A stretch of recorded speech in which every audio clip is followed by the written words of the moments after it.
전립선 비대증이 의심되는 분들은 소변을 본 후에도 방광에 남아있는 느낌, 즉 잔뇨감이나 소변이 중간에 끊어지는 느낌, 이 주관적인 배뇨 증상을 객관적으로 평가를 해서 전체 점수를 매기는데 8점 이상이면 중등도의 전립선 비대증을 의심해 볼 수 있겠습니다.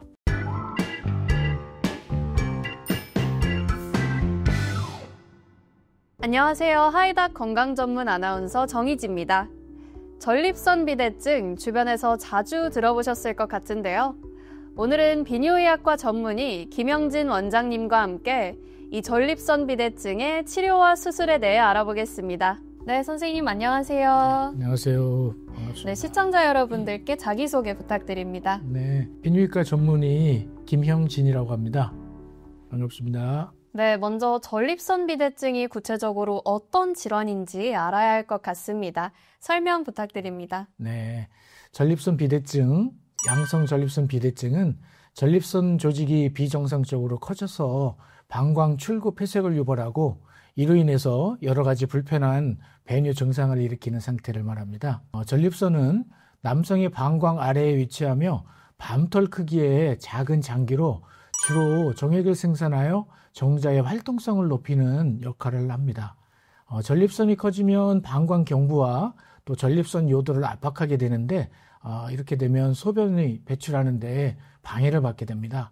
비대해진 전립선은 특히 50대 이상의 남성에서 많이 발생하고 50대는 50%, 60대는 60%, 80대에서는 거의 80% 이상에서 전립선 비대가 관찰된다고 합니다. 이렇게나 흔히 볼 수 있는 전립선 비대증, 그 원인이 무엇인지 궁금합니다. 네, 전립선 비대증의 가장 큰 원인은 아무래도 나이가 드는 것인데요. 즉 노화입니다. 아직까지 정확하게 이런 원인이 규명되어 있지는 않지만은 노화와 또 나이가 많아지면서 남성 호르몬인 이 테스토스테론의 활성형 호르몬인 디하이드로테스토스테론이라는 물질의 농도가 증가하게 됩니다. 이 DHT는 전립선 세포에 영향을 주어서 전립선이 커지도록 만듭니다. 그래서 40대 후반 또 50대 초반이 되면 이제 전립선이 커지면서 전립선 비대증 증상이 나타나기 시작합니다. 정리를 하자면 남성 호르몬인 테스토스테론은 우리 몸에서 이제 생성이 되는데 일부는 이 5알파 환원 요소라는 이 효소의 작용을 받아서 이 활성형 호르몬인 DHT로 변환이 되게 됩니다. 그런데 나이가 들면서 이 5알파 환원 요소가 활동이 활발해지고 테스토스테론은 DHT로 변환하는 양이 많아지게 됩니다. 그래서 이 DHT가 전립선 세포의 성장을 자극해서 전립선이 비대해지는 것으로 이렇게 알려지고 있습니다. 또 다른 원인은 유전적 요인입니다. 이런 쌍둥이 연구에서도 이제 밝혀졌고 부모님이나 가까운 형제들 중에 전립선 비대증이 있었던 사람이 있다면은 그 본인 역시 2배 내지 3배의 전립선 비대증의 위험성이 높아지는 것으로 이렇게 알려지고 있습니다. 생활 습관도 영향을 미칠 수 있는데 의자에 오래 앉아 있는 그런 직업을 가진 분들, 특히나 이제 비만이나 당뇨, 고혈압 이런 질환들은 전립선 비대증의 발생 위험을 높이는 요인으로 알려져 있고요. 과도한 음주나 흡연 역시 전립선 건강에 부정적인 영향을 미칠 수 있는 것으로 이렇게 되어 있습니다. 네, 역시 음주흡연은 만병의 근원인 것 같습니다. 이제 원인을 배웠으니까 증상도 궁금해지는데요. 네, 전립선 비대증의 증상은 주로 이제 소변 보는 거하고 관련된 문제가 중심입니다. 가장 일반적인 증상은 요도가 막혀서 발생하는 폐색 증상과 그걸로 인해서 소변을 저장하는 기능을 하는 방광이 예민해져서 발생하는 저장 증상이 있습니다. 폐색 증상은 전립선이 방광 출구가 막혀서 생기는 증상인데 소변 보기 시작이 어려움이 있는데 보통 우리가 이제 흔히 이런 공중 화장실에서 한참 기다려야 소변이 나오는 경우도 있고요. 또 이제 소변 줄기가 약해집니다. 소변이 약하게 돼서 나오는 시간이 많이 걸리고 또 화장실을 오래 사용하는 경우가 있습니다. 또 한 가지는 소변을 다 본 느낌이 들지 않는 것인데요. 소변을 본 후에도 방광에 남아있는 느낌, 즉 잔뇨감이나 이런 것들이 있을 수가 있고요. 소변이 중간에 끊어지는 느낌, 단속뇨라고 하는데 끊어지는 느낌이 있을 수 있고 특히나 이제 그 소변을 다 보고 나서 바지에 또 방울방울 떨어지는 경우도 있습니다. 두 번째는 이제 저장 증상인데요. 전립선이 커지면서 방광을 압박하게 되면 방광은 예민해져서 과민성 방광 증상이 나타나게 됩니다. 소변을 자주 가는 느낌을 자주 받게 되는데 이것을 빈뇨라고 합니다. 하루에 8번 이상 화장실에 가게 되면 이것을 빈뇨가 있다고 얘기하고요. 또는 요의가 느껴지면 소변을 참지 못하는 그런 절박뇨 증상이 나타날 수도 있고요. 심해지면 이 바지를 내리기도 전에 소변이 흐르는 절박요실금이 나타나기도 합니다. 또한 자다가 소변이 마려워서 잠을 깨는데요. 야간뇨 증상이 나타나게 되는데 한 번 이상 소변을 보러 가게 되면 야간뇨가 있다고 합니다. 증상이 심해지면 소변을 완전히 배출하지 못하거나 배뇨를 하지 못하는 그런 상태에 이를 수도 있습니다. 이런 경우에는 방광에 소변이 고여서 방광염이나 신장질환, 다른 합병증이 발생할 수도 있으므로 전문가의 진료를 받는 것이 중요하다고 하겠습니다. 네, 빠른 전문가 진료 기억해 두겠습니다. 그런데 진료를 받기 전에 먼저 진단이 필요하겠죠? 진단은 어떻게 받을 수 있을까요? 네. 전립선 비대증 진단은 크게 이제 두 가지로 나눠서 설명을 할 수가 있는데, 첫 번째는 이제 증상 기반 진단이고요. 두 번째는 이제 검사 기반 진단입니다. 증상 기반 진단이라고 하면은 국제 전립선 증상표라고 해서 IPSS라고 하는데 그런 증상표를 나눠주게 됩니다. 환자는 그 증상표를 보고 소변을 자주 보는지, 시작하기가 어렵다거나 또 이제 밤에 자주 일어나는지, 이 주관적인 배뇨 증상을 우리가 이제 객관적인 데이터로 수치화를 해서 만들었습니다. 그래서 이 객관적으로 평가를 해서 전체 점수를 매기는데 8점 이상이면 중등도의 이런 전립선 비대증이 있다고 의심이 되는 것이고, 20점 이상이라면은 심한 전립선 비대증을 의심해 볼 수 있겠습니다. 우리가 이제 검사 기반 진단을 보면 다양한 검사들이 필요한데요. 첫 번째는 직장 수지 검사가 있습니다. 검지손가락을 직장 내부로 넣어서 전립선을 만져보는 건데, 크기, 또 그 단단함, 또 어떤 돌기가 있는지 이런 것들을 이제 만져서 평가를 하게 됩니다. 전립선 비대증이 의심되는 분들은 우리가 크기나 경도를 정확하게 확인을 할 수가 있습니다. 두 번째는 PSA 검사라고 하는데요. PSA는 이 전립선 특이항원이라고 합니다. 전립선 암이나 다른 전립선 질환이 있을 때 이런 PSA 농도가 높아지게 됩니다. 이 PSA 검사는 전립선 비대증 이외에도 전립선 암을 배제하기 위해서 매우 중요한 검사이기도 합니다. 세 번째는 우리가 이제 그 초음파 검사를 할 수가 있는데, 보통 전립선은 직장 앞부분에 있기 때문에 이 직장을 통해서 전립선 초음파 기구를 넣고요.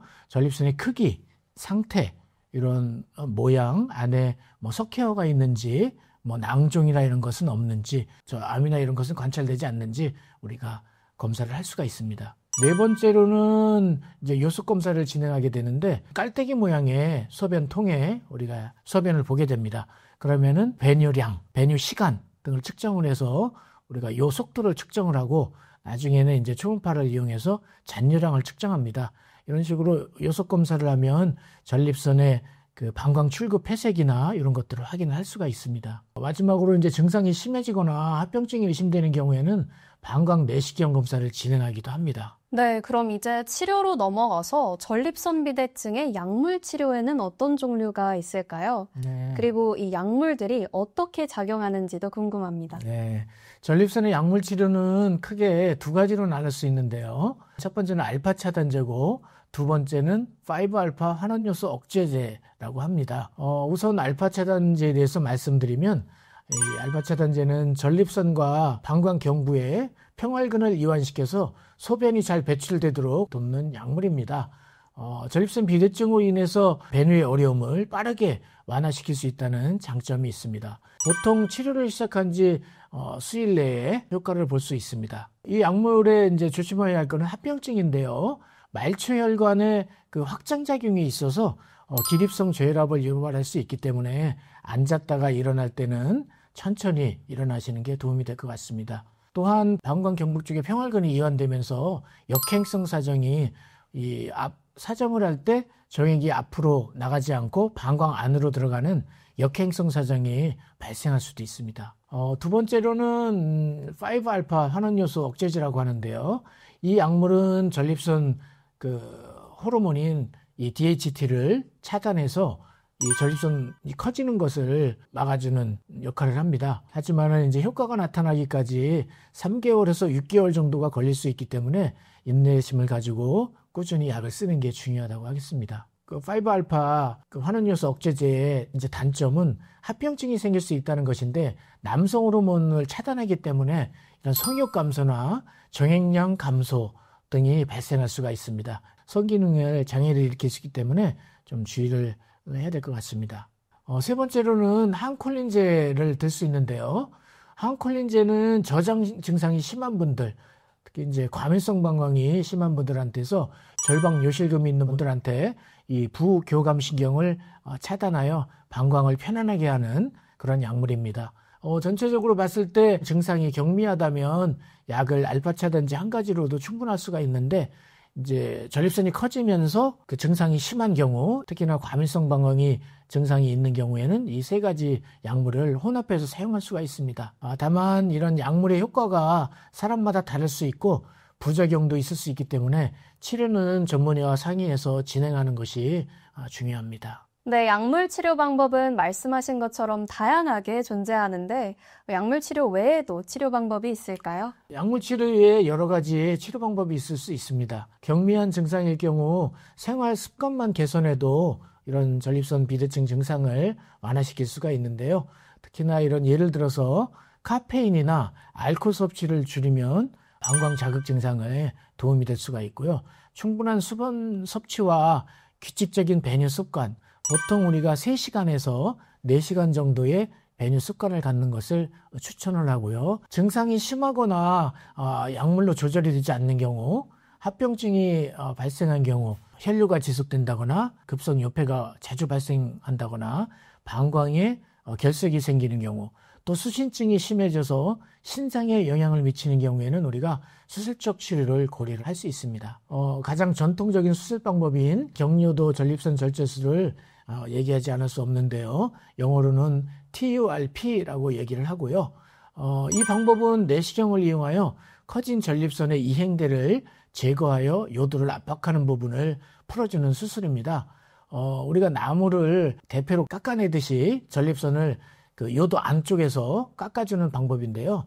이런 TURP 경유도 전립선 절제술은 개발된 지 100년이 넘었고요. 최근까지도 이런 표준 치료를 할 만큼 널리 애용되고 있고 아주 전통적인 수술 방법입니다. 또한 2000년대에 들어와서는 레이저를 이용해서 전립선 수술을 하는 그런 방법들이 개발되고 왔는데 이 전립선 이행대를 통째로 제거하는 홀랩 수술도 있습니다. 홀미용 레이저를 이용해서 이 아데노마 전체를 도려내기 때문에 증상 개선 효과가 매우 좋습니다. 효과가 아무리 좋아도 부작용도 만만치 않은데요. 대표적인 그 부작용으로는 정액이 방광 안으로 들어가는 역행성 사정이 있을 수가 있습니다. 수술 중 출혈이나 요실금의 가능성도 있는데요. 이런 내시경 수술은 워낙 그 시간도 오래 걸리고 2시간 이상 수술 시간이 길어지는 경우도 있습니다. 그럴 경우에는 우리가 신경이나 이런 관략근에 영향을 주기 때문에 이런 요실금이 발생할 가능성이 있습니다. 최근에는 결자살을 이용해서 전립선을 묶고 요도를 넓혀주는 유로리프트나 수증기를 이용해서 전립선을 축소시키는 리줌 같은 최소 침습적인 시술 방법도 많이 이용되고 있습니다. 안전하고 부작용이 적은 최소 침습적 이런 수술 방법이 효과가 빠르고 회복도 상대적으로 빠른 편이어서 개원가에서 많이 하고 있습니다. 네, 최근에는 전립선 비대증 치료 방법 중 리줌 수술과 유로리프트 수술 방법이 주목받고 있는데요. 이 두 가지 치료 방법에 대한 설명도 부탁드립니다. 네, 네 맞습니다. 리줌 수술이나 유로리프트는 모두 이제 최소 침습적 수술 방법이라고 하는데 개원가에서 시행할 수 있는 매우 효과적인 치료법입니다.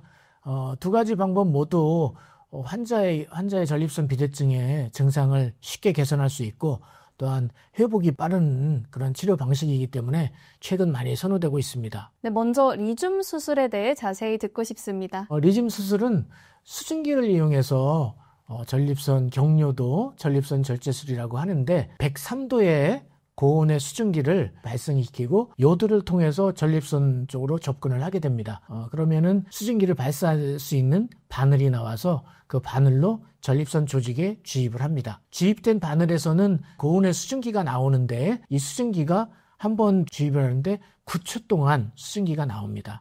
이 나온 수증기는 주변의 전립선 비대 조직을 괴사시키는데 보통 한 1cm에서 2cm 정도 크기의 전립선 조직을 괴사시킨다고 합니다. 괴사된 전립선 조직은 서서히 이제 몸으로 흡수가 돼서 전립선 조직을 축소시키는 그런 방법입니다. 리즘 수술은 국소 마취만으로도 시술이 충분히 가능하고요. 필요에 따라서는 수면 마취까지 할 수 있는데 이런 긴 입원이 필요 없이 당일 퇴원이 가능합니다. 절차가 간단하고 치료 시간이 보통 5분에서 10분 내로 수술 자체 시간은 상당히 짧습니다. 시술 후에 보통 1 내지 2주 내에 증상의 변화가 나타내고 한 달, 2달, 석 달이 되면서 최상의 효과를 볼 수가 있습니다. 리즘은 특히 소변의 흐름을 약하거나 자주 가야 하는 증상을 개선하는데 매우 효과적인 그런 수술 방법입니다. 네, 그렇다면 이 리즘 수술의 가장 큰 장점은 무엇인가요? 아무래도 이 리즘 수술이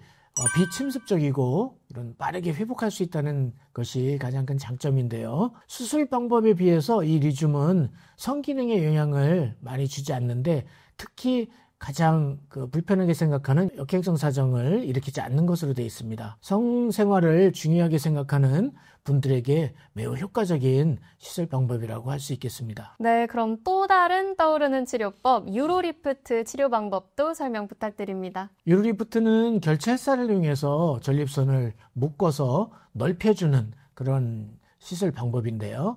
전립선의 비대해진 부분을 물리적으로 결찰사를 이용해서 고정시키고 요도의 압박을 해소하는 방식입니다. 이 방법은 전립선의 양쪽에 작은 실 삽입해서 전립선을 위로 들어 올리고 이 실, 결찰사라고 하는데 이거를 클립을 이용해서 고정을 하게 됩니다. 이 과정은 전립선 조직을 직접적으로 제거하는 것이 아니기 때문에 전립선을 고정시키는 방식으로 소변의 흐름을 원활하게 만들어주죠. 유로리프트는 국소 마취로 진행할 수 있고 시술 시간이 짧고 수술 후에 통증이 거의 없습니다.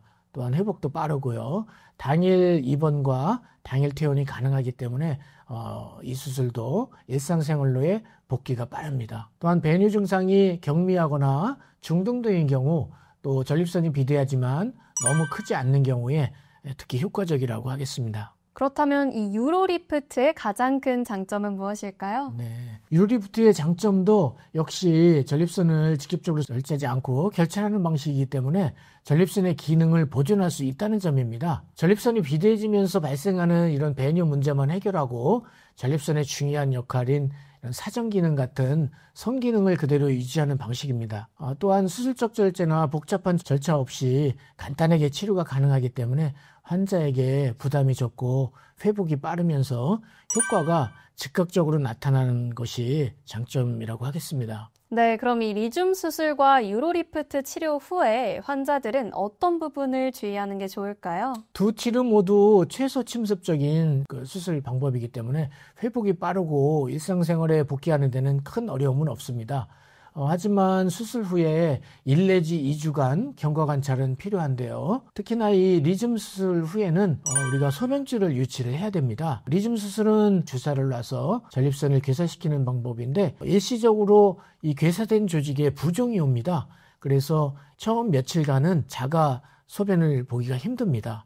그래서 보통 3일에서 한 일주일 정도, 평균 한 5일 정도 소변줄을 유치하게 됩니다. 그런 후 3개월에 걸쳐서 서서히 배뇨 증상이 좋아지게 되겠습니다. 유로리프트 시행 후에는 즉각적으로 효과가 나타나지만 결찰사로 인해서 이물감이나 시간이 지나면서 이런 클립 주위에 요로결석이 발생하는 경우도 있습니다. 일시적인 혈뇨나 배뇨 증상들은 시간이 지나면서 개선이 되지만은 만약 증상이 악화되거나 지속된다면은 병원을 다시 방문해서 상태를 점검해야만 합니다. 네, 또 전립선 건강을 지키기 위해서 무엇보다도 예방하는 방법을 알면 좋을 것 같습니다. 네, 몇 가지 생활 습관을 소개를 해드리겠습니다. 가장 중요한 것은 이제 운동, 또 식생활, 또 정기 검진 이렇게 3가지로 나눌 수 있겠는데요.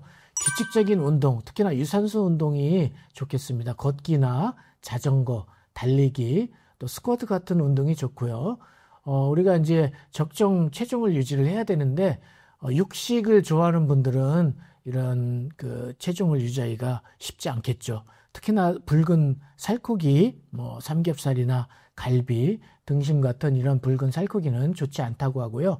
흰 살코기, 닭고기나 생선 같은 육류들이 도움이 되는 것으로 알고 있습니다. 비만은 전립선 비대증을 악화시키고 특히나 이런 고혈압이나 당뇨 이런 것들이 전립선 비대증을 악화시키기 때문에 체중 관리가 필요하다고 하겠습니다. 카페인이나 알코올 이런 것들은 방광을 자극하는 음료들이기 때문에 되도록이면은 이런 카페인이나 알코올을 줄이면 증상을 완화시킬 수 있겠습니다. 또한 우리가 이제 식습관을 이런 야채나 과일을 많이 드셔야 하는데요. 토마토에는 라이코펜 성분이 있어서 이게 항산화 물질인데요. 이런 성분이 있어서 전립선에 도움이 된다고 하고요. 이런 녹황색 채소가 전립선 건강에 좋다고 합니다. 또한 소변을 너무 오래 참지 않고 일정한 시간에 화장실 가는 습관을 들이는 게 좋은데 보통 3시간에서 4시간마다 한 번씩 화장실 가는 그런 습관을 들이면 좋을 것으로 보입니다. 50세 이상의 남성에서는 정기적인 검진이 필요한데요. 매년 검사를 받는 것이 좋겠습니다. 네, 오늘 전립선 비대증에 대한 유익한 정보 많이 전달 주셨는데요. 오늘의 하이 간략하게 말씀해 주신다면요? 네, 전립선 비대증은 조기에 발견하면 약물이나 간단한 시술로도 충분히 관리할 수 있는 그런 질환이라 생각이 됩니다. 배뇨 관련 불편함을 겪고 계신다면 너무 참지 마시고 비뇨의학과를 방문해서 진료를 받아보시길 권해드립니다. 네, 오늘 말씀 여기까지 듣겠습니다. 고맙습니다. 네, 감사합니다. 네, 오늘은 비뇨의학과 전문의 김영진 선생님 모시고 전립선 비대증의 치료와 수술에 대해 알아봤습니다. 전립선 비대증을 앓고 있는 많은 분들께 도움이 됐을 것 같은데요. 저희는 다음 시간에도 유익한 건강 정보로 찾아뵙겠습니다. 함께해 주신 여러분 고맙습니다.